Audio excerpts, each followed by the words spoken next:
আসসালামু আলাইকুম স্টুডেন্ট, কেমন আছো সবাই? আমি আজকে তোমাদের কাছে শেয়ার করছি মাধ্যমিক 2026 ইতিহাস সাজেশান 100% কমন সাজেশান। খুবই ইম্পর্টেন্ট কোশ্চেনগুলো আমি তোমাদের কাছে শেয়ার করছি।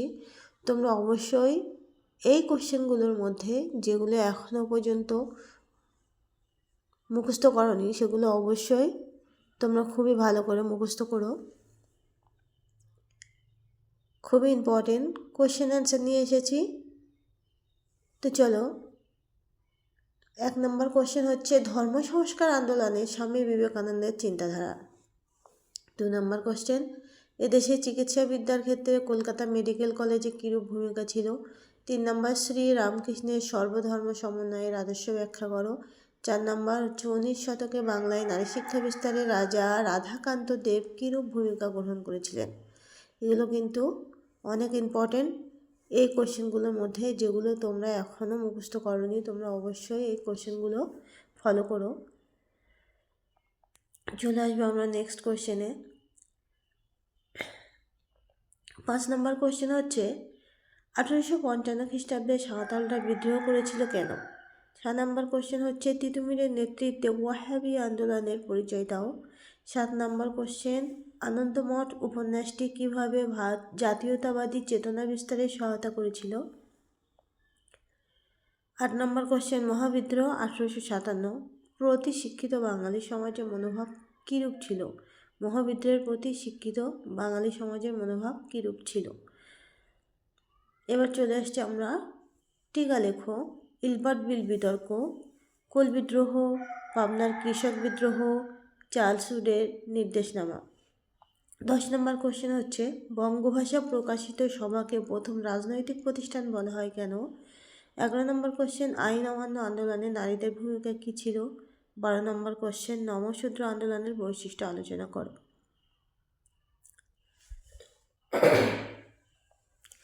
এবারে চলে আসবো আমরা নেক্সট কোশ্চেন। এগুলো প্রত্যেকটা কোশ্চেনেই কিন্তু ইম্পর্টেন্ট।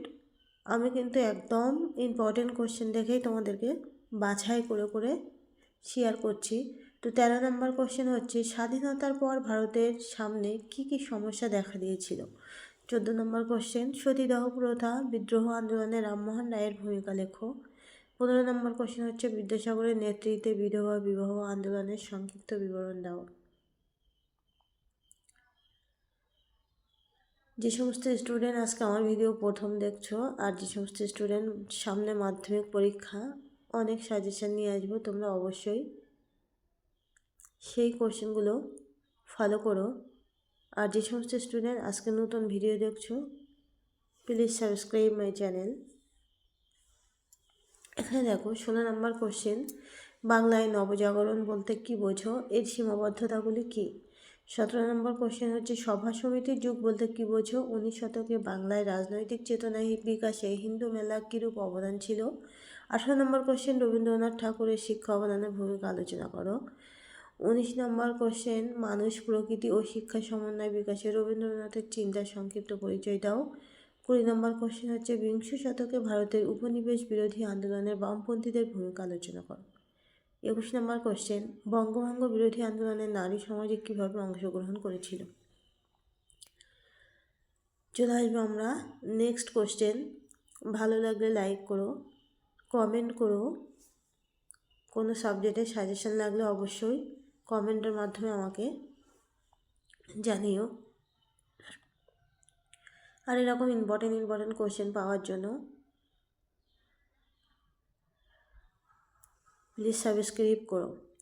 22 নম্বর কোশ্চেন, বাংলায় নমশূদ্র আন্দোলনের একটি সংক্ষিপ্ত বিবরণ দাও। 23 নম্বর কোশ্চেন হচ্ছে ভারত ছাড়ো আন্দোলনে শ্রমিকদের ভূমিকা আলোচনা করো। 24 নম্বর কোশ্চেন হচ্ছে বারদৌলি আন্দোলনের একটি সংক্ষিপ্ত বিবরণ দাও। এই আন্দোলনে কি কৃষকদের স্বার্থ রক্ষার সামর্থ্য হয়েছিল। এই কোশ্চেনগুলো খুবই ইম্পর্টেন্ট, ভেরি ইম্পর্টেন্ট। তোমরা অবশ্যই এগুলো খুব ভালো করে প্র্যাকটিস করো। আর সেই সাথে টেক্সট বুকে খুবই ভালো করে একদম টেক্সট বুক পড়ে পড়ে খুবই ভালো করে প্র্যাকটিস করো। টেক্সট বুক ছাড়া কিন্তু টেক্সট বুক আর এই নোট সবগুলো একসঙ্গে ভালো করে প্র্যাকটিস করো। তো আজকের ভিডিও এই পর্যন্তই। সকলে ভালো থেকো। আল্লাহ হাফেজ।